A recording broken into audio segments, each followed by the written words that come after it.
7 macam perkara yang merusak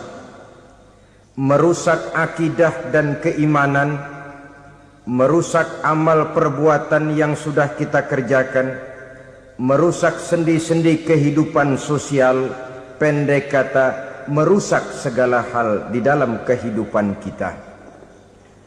Jauhilah olehmu 7 macam perkara yang merusak. Yang pertama, asyirku billah, menyekutukan Allah subhanahu wa ta'ala.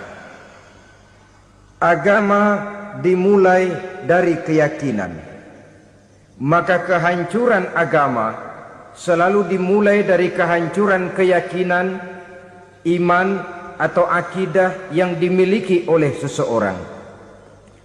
Dan untuk menghancurkan nilai-nilai iman yang kita miliki ini, orang rasanya tidak akan menghantam kita dengan peluru kendali.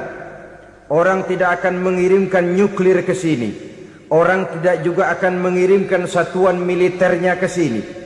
Untuk menghancurkan nilai-nilai iman, dibanjiri kita dengan paham-paham yang merusak dan mendangkalkan akidah.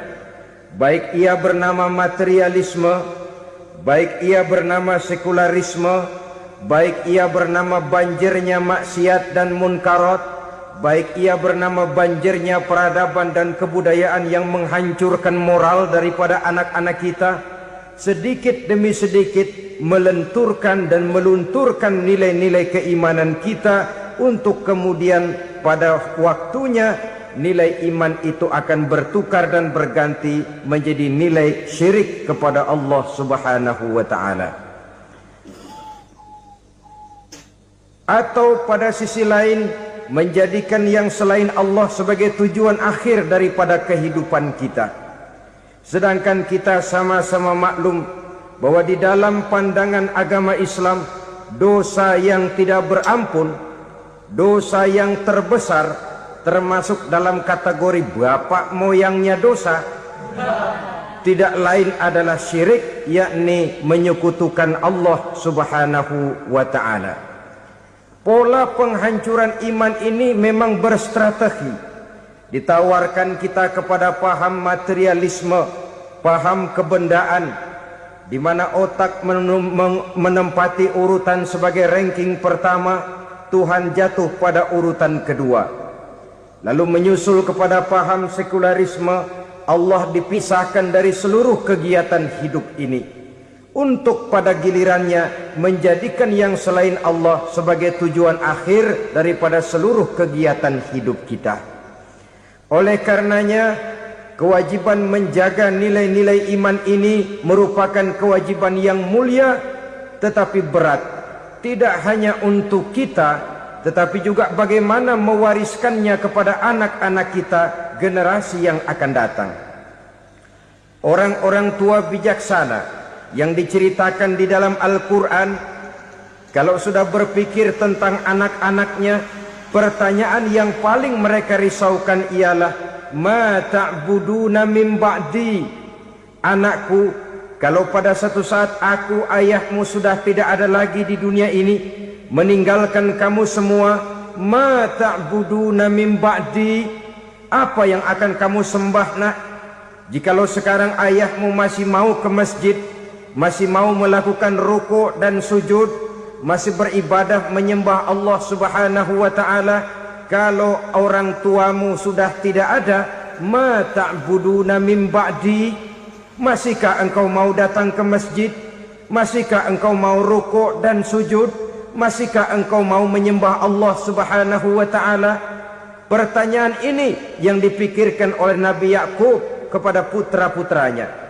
Pertanyaan ini yang diteruskan oleh Nabi Ibrahim kepada anak-anaknya. Pertanyaan ini yang diwariskan oleh generasi ulama salafus saleh kepada para generasi berikutnya. Bagaimana kita generasi sekarang? Kita orang-orang tua sekarang bukan berfikir ma ta'buduna min ba'di, malah yang kita fikirkan ma ta'kuluna min ba'di. Kalau bapak tidak ada nanti kamu makan apa nak? Perkara kamu nyembah apa? Urusan nomor 18. Yang penting kamu nanti hidup bisa makan, nak. Maka kita sibuk mewariskan harta kepada anak-anak kita. Kita sibuk mewariskan kebun dan tanah kepada anak-anak kita. Kita sibuk mewariskan pabrik kepada anak-anak kita, sementara kita lupa mewariskan intan yang paling mahal, mewariskan mutiara yang paling berharga, yaitu nilai iman kepada Allah Subhanahu wa ta'ala. Alangkah baiknya apabila warisan harta, warisan tanah dan kebun, warisan rumah dan pabrik didasari lebih dahulu dengan mewariskan nilai iman kepada Allah Subhanahu wa ta'ala. Sebagai orang-orang tua, kita boleh bersedih kalau anak kita tidak mengerti komputer. Kita boleh bersedih kalau anak kita tidak mengerti matematika. Kita boleh bersedih kalau anak kita tidak mengerti bahasa Inggris. Tapi sewajarnya lebih bersedihlah kita orang tua jikalau mempunyai anak yang tidak kenal Allah sebagai Tuhannya, yang kemudian tidak mau rukuk dan sujud kepada Allah Tuhannya. Itulah kemalangan yang paling malang bila kita meninggalkan generasi yang tidak bertauhid kepada Allah Subhanahu wa ta'ala. Betapapun anak kita tidak ngerti komputer, saudara, paling-paling kerugiannya cuma kerugian dunia. Masuk dia ke alam barzakh, munkar nakir tidak akan sempat tanya kau belajar komputer apa tidak. Kumpul dia di padang mahsyar, malaikat juga tidak akan tanya matematikamu nilainya berapa.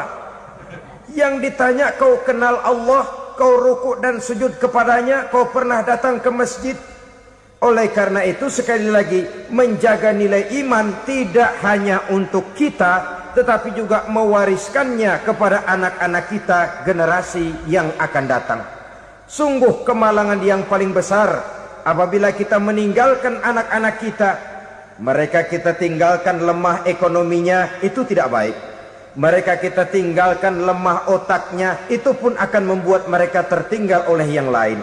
Tapi yang paling celaka, jikalau kita tinggalkan mereka dalam kondisi lemah imannya, rapuh akidahnya, tidak baik dan tidak betul keyakinan hidupnya. Oleh karena itu Nabi berpesan, jauhilah 7 perkara yang merusak. Yang pertama, syirik kepada Allah Subhanahu wa ta'ala. Menyekutukan Allah baik dalam ucapan, dalam keyakinan ataupun dalam perbuatan.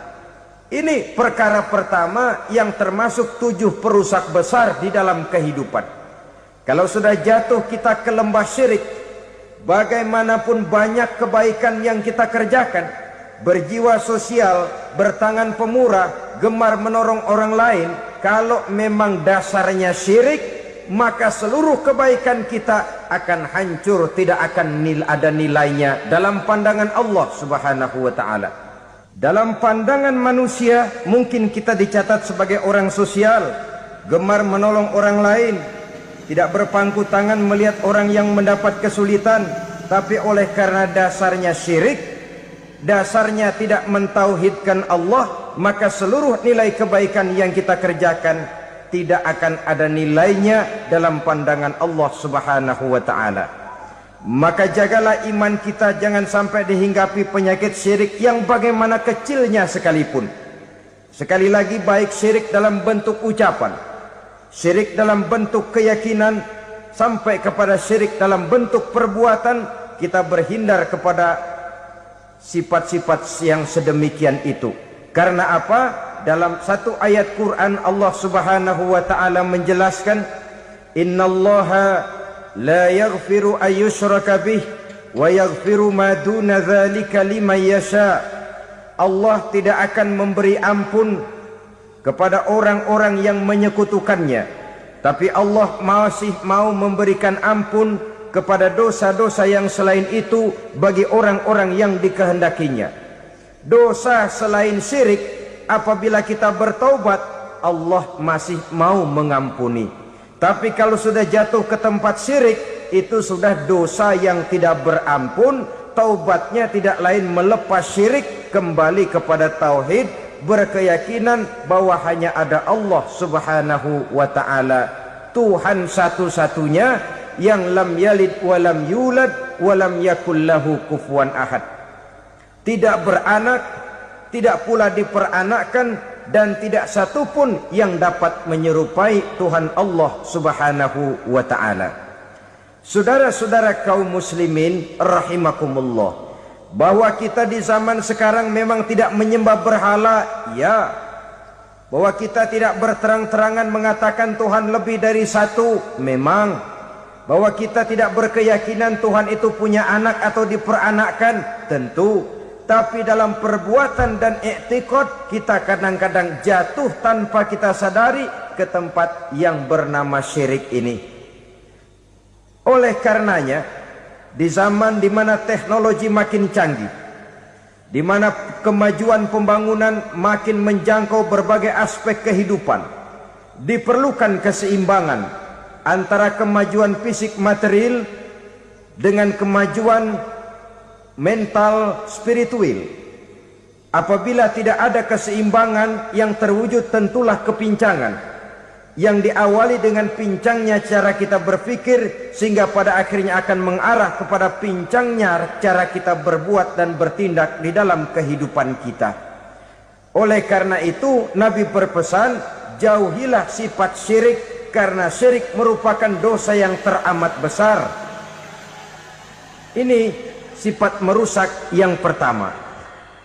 Yang kedua kata Nabi, wasihra, jauhilah sihir. Sihir ini juga termasuk perkara yang merusak kehidupan. Kita semua sama-sama maklum bahwa sihir sebenarnya bukan persoalan baru. Sejak sebelum datang Islam, sihir itu sudah ada. Di zaman Yunani kuno, sihir ada. Di zaman Mesir kuno, di zaman Cina kuno, dan yang lain-lain yang serba kuno, sihir itu sudah ada. Bahkan para nabi pun, para rasul yang diutus oleh Allah Subhanahu wa ta'ala, senantiasa berhadapan dengan ahli-ahli sihir untuk menguji kebenaran dari misi yang mereka bawa. Sihir adalah perbuatan di luar kebiasaan yang bisa dikerjakan oleh ahlinya dengan bantuan jin atau setan. Hukum mempelajari sihir adalah haram, mengamalkannya lebih haram lagi. Sebab itu saudara-saudara, sihir merupakan perbuatan merusak yang harus kita jauhi. Ciri-ciri daripada perbuatan sihir, pertama, ia mengandung tipuan, bayangan khayal. Di zaman Nabi Musa misalnya, orang melihat tambang-tambang itu seperti ular. Nabi Musa melayangkan tongkatnya menjadi ular-ular besar yang memakan ular-ular kecil ciptaan tukang-tukang sihir Fir'aun tadi. Lalu sihir bisa terjadi dengan bantuan jin kafir atau setan. Kemudian ciri yang ketiga, sifatnya halus dan tersembunyi. Taruh kata ada seorang ahli sihir yang mempergunakan ayat-ayat Quran sebagai jompa-jampe, sebagai baca-bacaan, itu cuma sekedar kedok. Tujuannya tidak lain menjadikan agama sebagai ketok untuk membenarkan cara yang dimurkai oleh Allah Subhanahu wa ta'ala. Satu hadis yang diriwayatkan oleh Imam Bazar dan Tabrani, Nabi berpesan, laisa minna man tatayyara lahu au takahhana au tukuhhina lahu au sahira lahu. Tidak termasuk ke dalam golonganku, kata Nabi. Tidak termasuk umatku. Siapa mereka? Man tatayyara lahu, orang yang bertatoyur. Apa tatoyur itu? Dari kalimat toyaro, artinya terbang. Toir biasa diartikan dengan burung. Tatoyaro percaya kepada suara-suara burung. Man tatoyaro lahu, mempercayai, meyakini dengan benar-benar kepada suara beburungan. Kan suka ada itu, nah bunyi burung tuh, maling liwat. Maling liwat. Burung bunyi, maling liwat.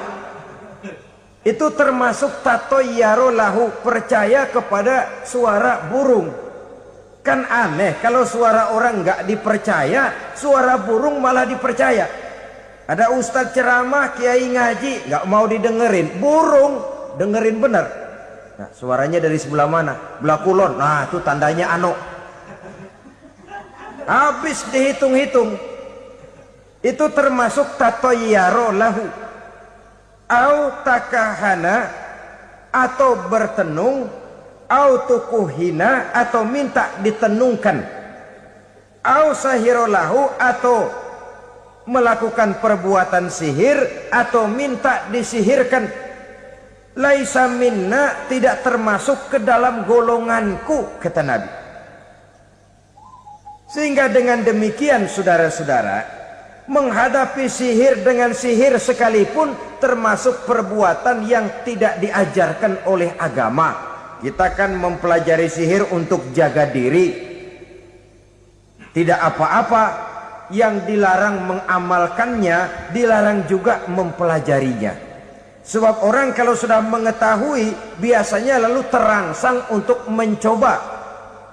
Kalau percobaannya berhasil, biasanya terangsang untuk coba lagi dan coba lagi. Pada akhirnya ketagihan, lalu beralih menjadi profesi, apalagi itu nanti bisa mendatangkan hasil uang.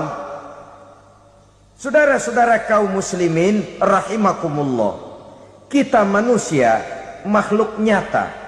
Kita hidup di alam nyata, terikat oleh sunnatullah, causality. Oleh karenanya, bagi kita keyakinan yang penuh, keikhlasan di dalam bertuhankan Allah, penyerahan diri sepenuhnya hanya kepadanya, itu sudah merupakan obat penangkal yang sangat ampuh agar kita tidak terkena penyakit-penyakit yang dibuat oleh setan dan para pembantunya. Sehingga beberapa ayat Quran mengajarkan, misalnya a'udzu bikalimatillahi tammati min syarri ma khalaq, atau bismillazi la yadurru ma'asmihi syai'un fil ardi wala fis sama, dengan menyebut nama Allah yang tidak bisa mendatangkan bahaya sedikit pun, dari baik yang datang dari langit maupun yang datang dari bumi. Jiwa yang kosong dari keyakinan yang penuh kepada Allah, jiwa yang penuh was-was dan ragu-ragu, itu yang mudah terserang oleh penyakit-penyakit yang dikerjakan oleh para tukang-tukang sihir, yaitu oleh setan dan seluruh para pembantunya. Kemudian hadis kedua yang diriwayatkan oleh Imam Ibnu Hibban, Nabi bersabda, la yadkhulul jannata mudminu khamrin wala mu'minu bisihrin wala qati'u rahmin. Tidak masuk surga. Ini Nabi yang bilang, tidak masuk surga. Siapa itu? Pertama, mudminu khamrin, orang yang berkekalan dalam mabuk. Selalu mudminun itu sudah menjadi perbuatan rutinnya, tidak kapok-kapoknya, teler seumur hidup. Mudminu khamrin, tidak masuk surga orang yang selalu bermabuk-mabukan. Yang kedua, wala mu'minu bisihrin, orang mukmin tapi main sihir. Ini juga oleh Nabi diperingatkan, tidak akan masuk surga orang mukmin tapi suka main sihir. Wala qati'u rahmin, dan tidak juga orang yang memutuskan silaturahmi. Tiga macam manusia yang diperingatkan Nabi tidak akan masuk surga: orang yang selalu mabuk, orang mukmin yang main sihir, dan orang yang memutuskan silaturahmi. Saudara-saudara kaum muslimin rahimakumullah. Lalu orang berkata, kenapa dilarang kita bersihir? Padahal Rasul sendiri kan punya mukjizat. Nah, kita memang harus membedakan antara mukjizat dengan sihir. Dalam kehidupan agama kita kenal ada yang namanya mukjizat, Ada yang namanya karomah atau keramat biasa diucapkan. Ada yang namanya maunah. Ada yang namanya irhas. Ada juga yang namanya sihir. Kesemuanya ini berbeda, saudara-saudara. Yang dinamakan mukjizat itu khusus untuk para rasul saja. Satu kejadian luar biasa yang terjadi dilakukan oleh Rasul atas izin dari Allah Subhanahu wa ta'ala. Perbedaannya dengan sihir jelas. Sihir dari setan, mukjizat dari Allah. Sihir bisa dipelajari, mukjizat tidak. Sihir umumnya untuk maksud-maksud yang tidak baik, sedangkan mukjizat untuk memperkuat kebenaran yang disampaikan oleh para rasul dan ditentang oleh umatnya. Bahkan kafir Quraisy dahulu menganggap orang-orang ahli sihir itu berada dalam satu posisi yang hina, sehingga mereka mengatakan dan menuduh Nabi Muhammad sebagai tukang sihir. Tuduhan sebagai tukang sihir adalah tuduhan yang sangat aib dan hina. Di tengah masyarakat kufar jahiliyah, kedudukan tukang sihir dipandang sebagai kedudukan yang hina, sehingga mereka mengejek Nabi dengan sebutan tukang sihir. Jadi mukjizat hanya untuk Rasul saja. Kemudian karomah. Karomah ini asal kata dari karoma, kehormatan, kemuliaan yang diberikan Allah kepada hamba-hambanya yang rajin mendekatkan diri kepadanya. Oleh karena ketekunannya melaksanakan ibadah, Allah memberikan keistimewaan kepada orang itu, yang dengan keistimewaannya dia bisa mengerjakan yang tidak bisa dikerjakan oleh orang lain. Karomah hanya bisa dicapai dengan prestasi ibadah. Kalau sihir mau ibadah apa enggak, asal dia belajar, bersatu dan berteman dengan setan, memenuhi persyaratan-persyaratan setan, biasanya lalu bisa. Sedangkan karomah tidak mungkin terwujud tanpa orang mendekatkan diri sedekat-dekatnya kepada Allah Subhanahu wa ta'ala. Maka kita lihat biasanya orang-orang yang punya ilmu sihir, mukanya rata-rata nggak enak dilihat. Kumuh, jauh dari air wudhu, jauh dari sujud kepada Allah, malah berteman dengan setan, menjadi pelayan-pelayannya setan. Saudara-saudara, adapun maunah, keistimewaan yang diberikan Allah kepada hamba-hambanya yang belum sampai kepada tingkat wali, tapi orang itu lebih banyak kebaikannya daripada kesalahannya. Umpamanya, saudara jalan bertiga di pinggir jalan, saudara ada pada posisi di tengah, lalu bertiga ini ketabrak mobil. Menurut perhitungan saudara mati lebih dahulu, tapi terjadi hal yang aneh, dua teman saudara mati, saudara malah cuma luka dan lecet sedikit saja. Apa itu? Kalau kita lebih banyak kebaikannya daripada kesalahannya, itu yang dinamakan maunah, pertolongan yang diberikan Allah kepada hamba-hambanya yang lebih banyak kebaikannya daripada kesalahannya. Sedangkan yang dinamakan irhas, kejadian luar biasa pada diri seseorang pada waktu dia masih kecil, yang menunjukkan tanda-tanda keistimewaannya. Itu umumnya pada para nabi pada usia kecilnya sudah ada irhas, tanda-tanda istimewa. Jelas baik mukjizat, karomah, maunah maupun irhas berbeda dengan sihir. Sihir ini jelas saja merupakan bantuan dan persekutuan antara manusia dengan setan. Padahal setan, kata Allah dalam Al-Quran, innahu lakum aduwwum mubin, sesungguhnya setan bagi kamu adalah musuh yang sangat jelas. Saudara-saudara kaum muslimin rahimakumullah, di zaman sekarang dalam menghadapi beban kehidupan yang makin pelik, menghadapi stres yang tidak kunjung selesai, menghadapi persoalan-persoalan yang teramat berat, orang sering mencari jalan keluar kepada hal-hal yang menurut pendapatnya bisa meringankan beban moralnya itu. Pergilah dia mencari sesuatu yang dapat meringankan bebannya. Dan tidak jarang yang jatuh ke pangkuan tukang-tukang tenung, ke pangkuan tukang-tukang sihir, yang mereka itu oleh Quran dijelaskan kadzabal munajjimun walau sodaku. Tukang-tukang tenung, tukang-tukang sihir, mereka itu bohong walaupun benar. Maksudnya bohong walaupun benar artinya kalau yang mereka kerjakan benar itu sih kebenaran. Benar dengan kebenaran itu lain. Kebenaran, kebetulan bisa, tapi tidak untuk selalu. Apalagi kalau itu sudah membahayakan kehidupan orang lain. Jadi oleh karena itu Nabi berpesan jauhilah daripada sihir. Kalau sudah jauhilah dari sihir artinya ya jauhilah daripada mempelajarinya, jauhilah daripada bergaul dengan orang-orang yang ahli di bidang itu, karena dari pergaulan segalanya bisa menular. Baiklah saudara, ini yang kedua.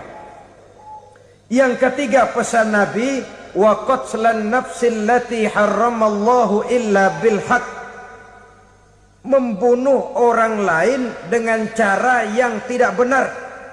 Membunuh orang yang diharamkan oleh Allah Subhanahu wa taala untuk melakukannya kecuali dengan alasan yang benar. Kita tahu Islam adalah agama damai. Sesuai dengan namanya, ia tidak dikembangkan dengan pedang dan kekerasan. Ia dikembangkan dengan keteladanan dan tuntunan moral.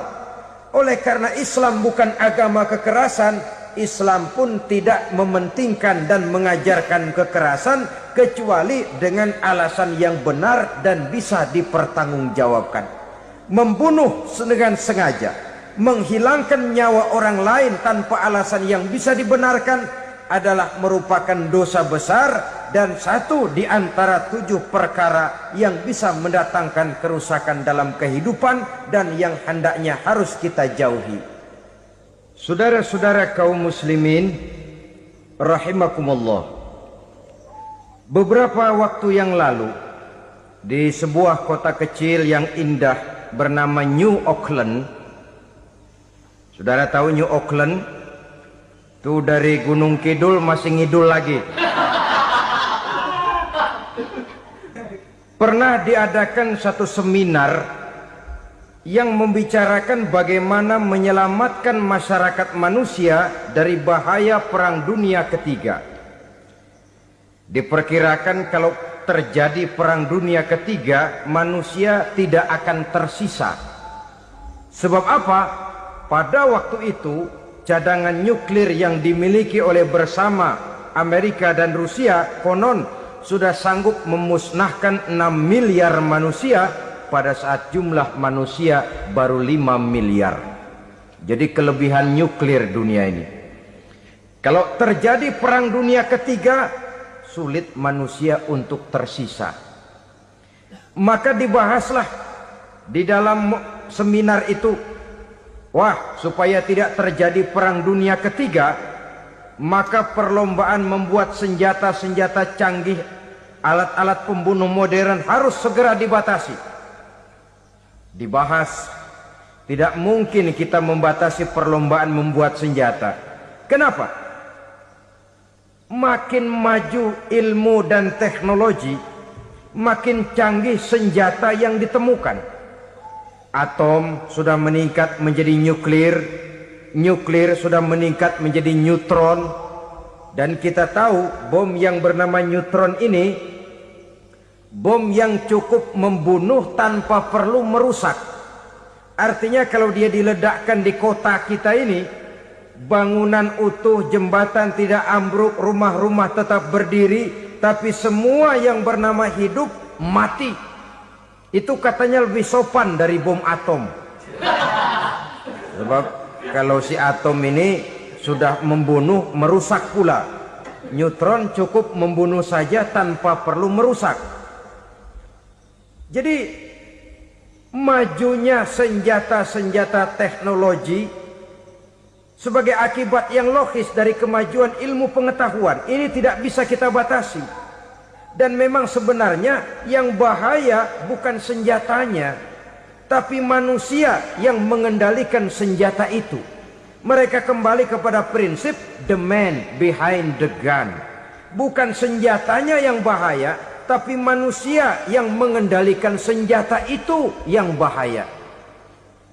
Walaupun senjatanya modern, katakanlah model M16 umpamanya, kalau yang mengendalikannya orang beriman, insya Allah aman. Tapi biar megang cuma senapan angin, kalau yang megang orang brutal, ngeri kita deket-deket. Apalagi kalau memang bukan ahlinya menggunakan senjata, bisa ngeker kaki kena jidat.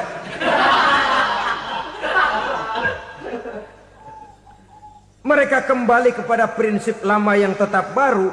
Bukan senjatanya yang harus dibatasi, manusia yang mengendalikan senjata itu yang perlu dibicarakan. Nah, kalau begitu, agar manusia tidak mempergunakan senjata sewenang-wenang, apa yang harus kita lakukan? Ya, manusianya harus bermoral. Ya, tapi moral yang mana? Di dunia ini banyak ajaran tentang moral. Itu pun mudah saja. Di sini kan kita undang saja ahli dari berbagai agama untuk membicarakan konsep perdamaian menurut agamanya masing-masing. Baik, setuju itu? Setuju. Maka tampillah para ahli agama, mereka kembali kepada prinsip moral daripada konsep yang terkandung di dalam ajaran agama untuk menegakkan perdamaian. Mula-mula naiklah ahli dari agama Hindu, dibacakan konsep perdamaian menurut ajaran agama Hindu, bahwa untuk damai manusia harus meninggalkan nafsu keduniaannya, menempuh samsara dan sebagainya untuk mencapai nirwana, menjauhi kemegahan dan kemewahan dunia. Ini lalu dibahas, rasanya juga tidak mungkin ini. Kemudian dari agama Nasrani, bahwa untuk damai manusia harus menciptakan sifat kasih sayang. Kalau ditampar pipi kiri, berikan pipi yang kanan. Kalau diberikan selendang, berikan baju. Nanti orang kasihan, lalu dia tidak akan nampar lagi. Ketika ini dibahas, ternyata rasanya pun tidak mungkin bisa diterima. Karena apa? Di zaman sekarang orang ditampar pipi kiri, dikasih pipi kanan. Bukan kasihan, gemes. Damai belum tentu, bonyok udah jelas. Lalu ketika dibacakan konsep perdamaian menurut Quran, di mana disampaikan ayat wa jazaa'u sayyi'atin sayyi'atun misluha faman afa wa aslaha fa ajruhu 'ala Allah. Balasan terhadap satu kejahatan adalah kejahatan yang seimbang, tetapi barang siapa yang memberi maaf dan mencari jalan damai, itulah yang terbaik dan akan mendapat pahala dari Allah Subhanahu wa ta'ala. Kamu tidak salah ditampar pipi kirimu, tampar lagi pipi kirinya sekeras dia menampar pipi kirimu. Nanti orang tidak mau menampar kita karena dia tahu kalau dia tampar kita, dia akan menderita tamparan sekeras dia menampar kita. Akan terjadilah prinsip saling hormat menghormati, tidak saling ganggu, tidak saling usil, tidak saling jahil. Atas dasar ini perdamaian bisa ditegakkan. Mereka bisa menerima konsep ini, tapi kemudian seminar ditutup tanpa satu keputusan resmi. Kenapa? Terus terang mereka kagum dengan konsep Islam, tapi sentimen lama terhadap nilai-nilai Islam telah menutup mata mereka untuk menerima kebenaran dari ajaran Al-Quranul Karim. Saudara-saudara kaum muslimin rahimakumullah, kembali kita kepada persoalan pokok. Roh adalah dari Allah. Dia akan kembali kepada Allah, milik mutlak dari Allah. Tidak pantas kita merampasnya dari orang lain. Tidak wajar kita menghilangkannya tanpa alasan yang dibenarkan oleh agama. Di zaman sekarang akibat persaingan hidup yang makin tajam, lapangan kerja yang makin sulit, tensi ekonomi yang makin tinggi, atau karena nilai moral yang makin rendah, atau juga karena rapuhnya pegangan orang kepada agama, nyawa rasanya sudah sedemikian murahnya. Berbagai kasus membuat berdiri bulu roma kita. Ada mayit, ada manusia dipotong 6, dicincang macam kambing.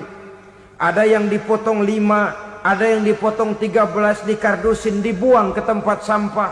Inna lillahi wa inna ilaihi raji'un. Gejala apa ini? Kanibalisme. Manusia sudah demikian sadisnya, manusia sudah sedemikian buasnya, sehingga sesama manusia diperlakukan seperti hewan.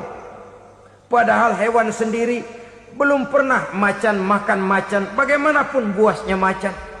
Belum pernah serigala memakan serigala, bagaimanapun brutalnya serigala. Tetapi manusia makan manusia di zaman sekarang kadang jadi kenyataan dalam kehidupan kita. Kadang persoalannya remeh saja. Soal uang 200 perak, pisau bicara, nyawa melayang. Soal rokok sebatang, celurit bicara, nyawa melayang. Soal-soal yang sama sekali tidak prinsip, begitu mudah kita menghilangkan nyawa orang lain. Padahal Nabi pernah memperingatkan, apabila dua orang muslim sudah berkelahi dan berbunuh-bunuhan, al-qatil wal maktul finnar, yang membunuh dan yang terbunuh dua-duanya neraka. Sahabat heran, ya Rasul, kalau yang terbunuh, kalau yang membunuh masuk neraka itu sih wajar, tapi yang terbunuh kenapa neraka juga? Beliau menjawab, dua-duanya sudah punya niat untuk saling membunuh. Niatnya itu yang diponten. Yang terbunuh cuman lagi apes aja, keduluan dia. Umpama tidak terbunuh, pasti dia yang akan membunuh. Oleh karenanya al-qatil wal maktul, yang membunuh dan yang dibunuh finnar, dua-duanya masuk ke dalam neraka. Islam menghormati kehidupan, tidak hanya terbatas kepada sesama muslim. Orang-orang yang berlainan agama pun yang mau hidup berukun, damai, berdampingan dengan umat Islam, jiwa mereka, darah mereka dilindungi oleh nilai-nilai Islam yang disebut dengan kafir zimmi ini. Mengganggu mereka sama saja dengan mengganggu aku, kata Nabi. Jadi oleh karena itu, sayangilah sesama. Kehidupan adalah anugerah Allah, bukan wewenang kita untuk mencabutnya dari orang lain, bukan wewenang kita untuk merampas dan menghilangkannya dari orang lain. Apa yang tidak enak terjadi pada diri kita, begitu pula lah apabila terjadi pada diri orang lain. Sehingga Nabi mengatakan, la yu'minu ahadukum hatta yuhibba li akhihi ma yuhibbu li nafsihi. Belum dikatakan beriman seseorang kamu apabila dia belum mencintai saudaranya seperti ia mencintai dirinya sendiri. Apa yang enak dirasakan oleh orang lain, enak juga dirasakan oleh dia. Mengukur orang lain dengan diri sendiri. Kalau orang lain tanpa salah saya fitnah, kalau saya tanpa salah difitnah orang, enak apa enggak? Enggak, orang lain juga begitu. Kalau orang lain tanpa salah saya tempeleng kepalanya, enak apa tidak? Tidak. Orang lain juga begitu. Yang tidak enak terjadi pada diri kita, tentu tidak enak juga kalau terjadi pada orang lain. Mengukur orang lain dengan diri sendiri, sehingga tidak timbul sifat egois, tidak menari di atas bangkai orang lain, tidak mendirikan kebahagiaan di atas untayan air mata orang lain.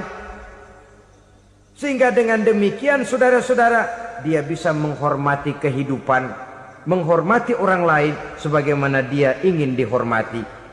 Inilah perbuatan ketiga yang merusak, membunuh orang lain dengan yang diharamkan Allah tanpa alasan yang benar.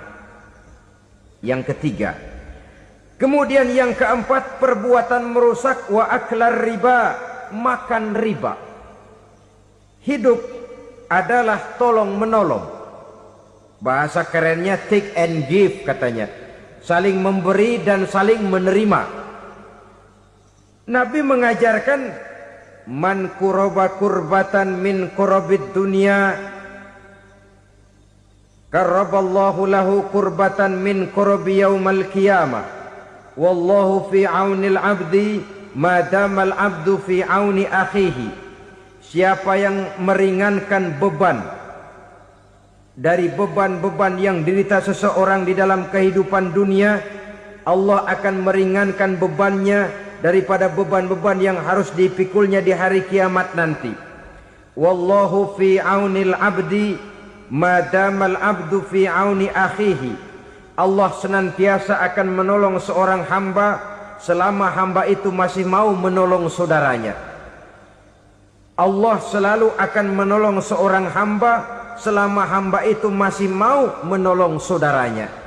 Apabila kita sudah berpangku tangan terhadap kesulitan orang lain, biasanya pun pada saat kita mendapat kesulitan, kita akan sulit juga memperoleh pertolongan. Nah, riba alias renten, kedoknya adalah menolong orang, tapi sama juga bulu buntutnya dilepas, palanya dicekek. Menolong orang pada akhirnya menjadi beban bagi seseorang. Dan memang mencari orang-orang yang berada dalam posisi kesulitan. Biasanya di daerah-daerah di mana musim paceklik jadi lapangan kerja sulit, sedangkan urusan perut tidak bisa ditunda, akhirnya orang terjebak ke dalam rentenir, ke dalam riba, ke dalam renten, bunga berbunga, sehingga satu saat jumlah bunganya bisa lebih besar dari jumlah pinjaman pokoknya. Kemudian kalau juga ternyata tidak bisa dibayar, rumah jadi taruhan. Memang rumah satu-satunya, begitu rumah ditarik mulain camping. Bukankah pada akhirnya akan mewariskan kesengsaraan? Oleh karena itu, kepada kita berusahalah jangan berhubungan dengan rentenir, jangan makan renten dan riba. Kepada mereka yang melaksanakan riba, walaupun mendatangkan keuntungan materi, tapi percayalah harta yang didapat dengan jalan riba tidak akan membawa keberkahan. Manakala tidak membawa keberkahan, dia tidak akan mendatangkan ketenangan di dalam kehidupan kita. Oleh karenanya, memakan harta riba termasuk perbuatan yang merusak sendi-sendi kehidupan sosial, merusak kehidupan orang lain, merusak kehidupan masyarakat, tetangga, pergaulan dan sebagainya. Yang kelima, wa akla malil yatim, memakan harta anak yatim dengan cara yang zalim. Nih, memang lezat.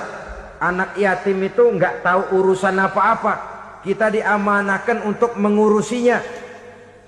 Kadang-kadang dibentuklah panitia penyantunan yatim piatu. Yatimnya mah tetap kelaparan, panitianya yang pada gendut.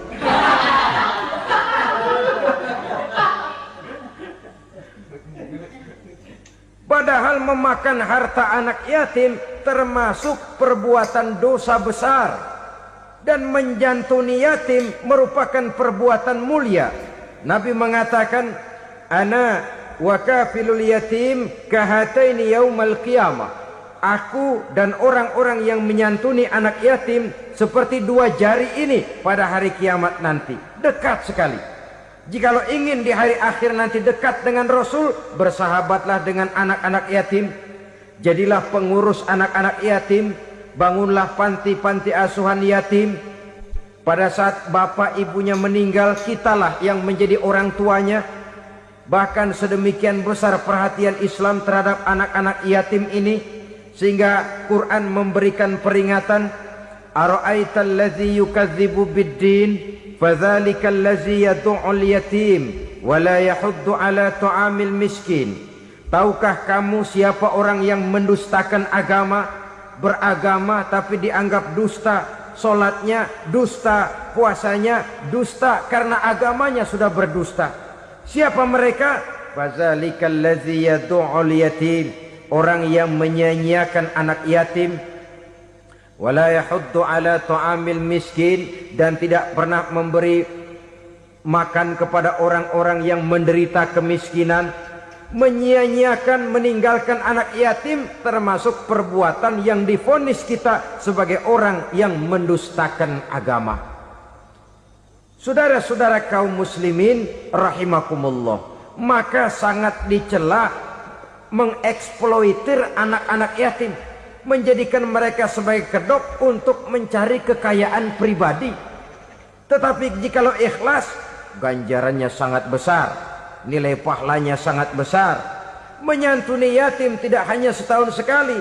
Kalau Muharram pakai istilah lebaran yatim, dibentuklah panitia, diberilah beras, uang 4-5 ribu rupiah, alhamdulillah. Tapi jangan lupa, si yatim tidak hidup cuma satu hari. Dia tidak hidup cuma di bulan Muharram saja, dia hidup 12 bulan dalam setahun. Sebagaimana anak-anak yang lain, dia juga berhak punya masa depan. Dia juga berhak menikmati bangku sekolah. Dia berhak mengenyam arti dan makna pendidikan. Dia berhak membekali diri dengan ilmu dan pengetahuan, seperti halnya anak-anak yang lain.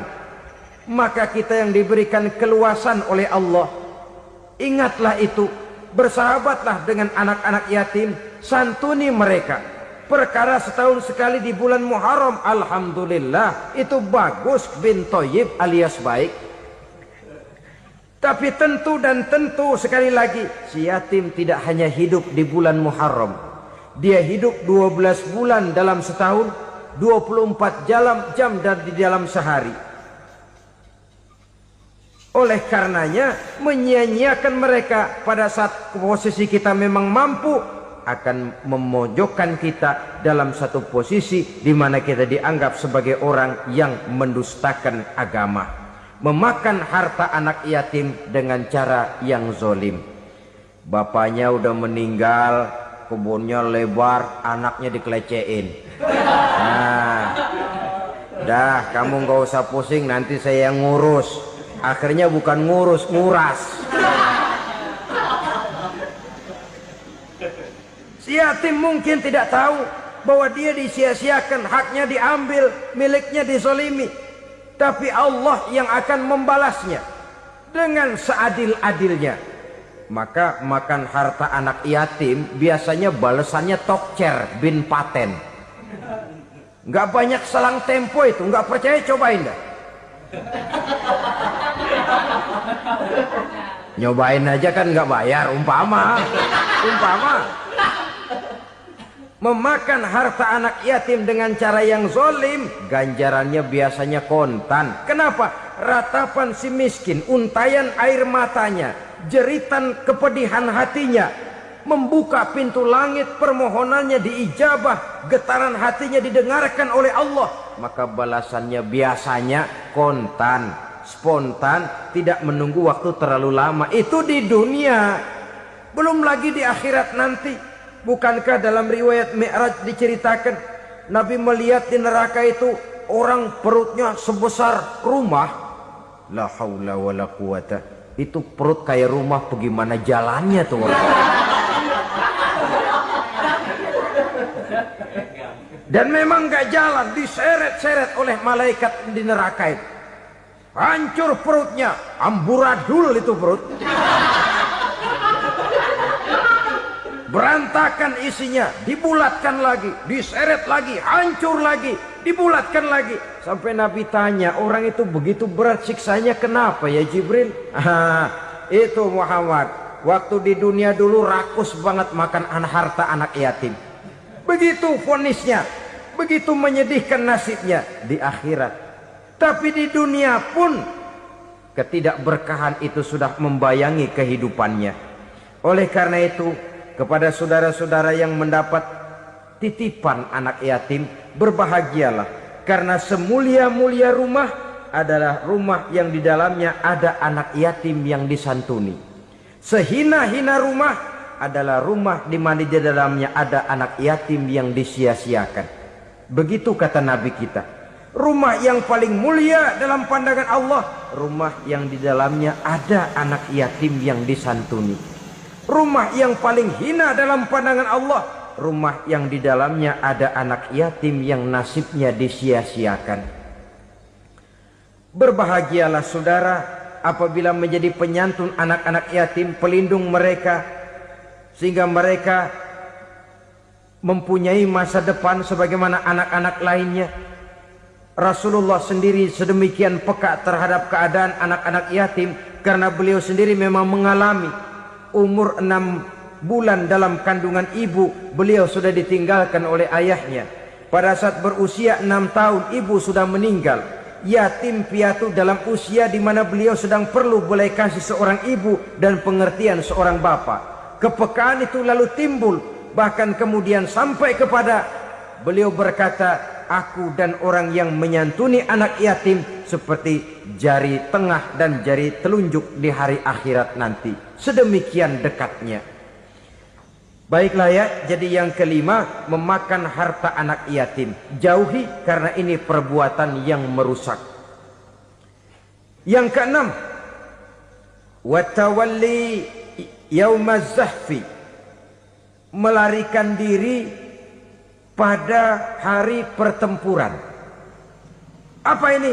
Khianat. Tidak konsekuen dengan konsep perjuangan. Pada mulanya keras benar teriak, berantas korupsi, ganyang korupsi. Cuma karena belum dapat giliran. Begitu dia naik dapat kesempatan, korupsinya lebih edan dari yang diteriakinya. Ini termasuk tawalli yaumaz zahfi, berpaling pada hari peperangan. Di saat menghadapi musuh, kalau belum kelihatan musuh, teriaknya nyaring bener. Jangan takut, demi kebenaran sampai titik darah yang paling penghabisan. Musuh belum kelihatan. Begitu musuh sudah kelihatan, paling dulu lari ke belakang. Kalau diajak berjuang ada saja alasannya. Sehingga Quran memberikan peringatan kepada kita semua. Mengapa kamu ini berat? Kalau sudah diajak berjuang di jalan Allah, kakimu seperti terhunjam berakar di perut bumi. Berat untuk melangkah berjuang. Lari dari pertempuran tidak konsekuen dengan konsepsi perjuangan. Mau enaknya saja. Dalam kondisi yang sulit lalu berpangku tangan. Ini termasuk ciri munafik yang di dalam Al-Quran disindir dengan bahasa kullama adha'a lahum masyaufi wa iza azlama alaihim qamu.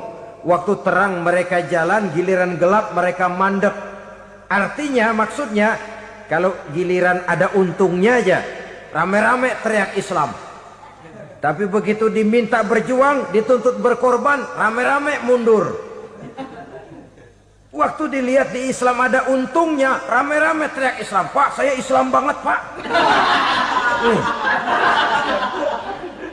KTP saya Islam, Pak. Pokoknya Islam banget dah. Tapi ketika diminta berjuang, dituntut sedikit berkorban, rame-rame mengundurkan diri. Tahun 65 PKI berontak. Waduh, waktu itu jadi orang Islam untung itu. Nggak dikejar-kejar, aman. Masjid rame, mobil-mobil mewah parkir di depan musola dan masjid. Kenapa? Waktu itu asal udah ke masjid aman.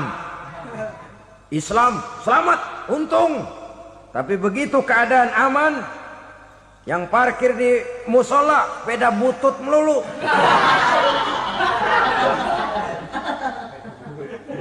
Waktu terang mereka jalan, waktu gelap mereka berhenti. Dikala di Islam ada untungnya, baru wah Islam bagus, Islam hebat. Tapi waktu dilihat ada kerugian, jangan bawa-bawa Islam dah. Jangan bicara soal Islam, ini kan bukan soal agama. Bukan soal agama. La haula wa la quwata illa billah. Beragama kita ambil talfik fid din, mengambil yang enteng-enteng saja dalam urusan beragama ini. Tidak konsekuen kita dengan Islam kita. Seolah kita mau memilih mana yang terasa cocok sama selera kita, kita teriak Islam. Beratan aja dikit, rame-rame berpaling. Itu termasuk tawalli yaumaz zahfi. Para pengkhianat, mental-mental hipokrit yang tidak mau konsekuen menghadapi segala bahaya. Itu termasuk perbuatan yang merusak. Kenapa? Kalau cuma dia saja yang lari, mungkin tidak jadi soal. Tapi larinya ini akan mempengaruhi orang lain. Nah, pengaruhnya itu yang dicegah. Sebab kalau satu sudah mulai lari, yang lain mulai ngelirik. Ketika yang dilirik kemudian tidak ada reaksi, dia akan ikut lari. Artinya apa? Seorang muslim harus konsekuen dengan konsep perjuangannya, dengan keyakinan keagamaannya, dan tidak memilih yang enak-enak saja di dalam kehidupan beragama. Lari dari pertempuran, bermental khianat, mengkhianati agama, merupakan satu di antara sifat yang merusak. Terakhir saudara, wa qazfal muhsanatil ghafilatil mu'minat, menuduh perempuan baik-baik yang tidak tahu menau tentang tuduhan yang dituduhkan kepadanya, menuduh perempuan mukmin yang baik-baik yang tidak tahu menau tentang tuduhan yang dilakukan kepadanya. Fitnah lebih bahaya daripada pembunuhan. Orang yang tidak salah bisa hancur namanya, orang yang berniat baik bisa ambruk perjuangannya oleh karena fitnah. Sehingga dikatakan al-fitnatu asyaddu minal qatli. Fitnah lebih bahaya daripada pembunuhan. Maka memfitnah ini termasuk satu dosa di antara 7 hal merusak yang harus kita jauhi semampu kita, semampu-mampunya. Mengupayakan sebisa-bisanya jangan sampai terjebak ke dalam hal yang demikian. Nah, saudara-saudara, inilah saja pertemuan kali ini. Mudah-mudahan ada manfaatnya. Semoga Allah memberikan kekuatan zahir dan batin kepada kita untuk bisa menjauhi 7 perkara yang merusak ini. Terima kasih atas segala perhatian. Mohon maaf atas segala kekurangan. Wabillahi taufiq wal hidayah. Wassalamualaikum warahmatullahi wabarakatuh.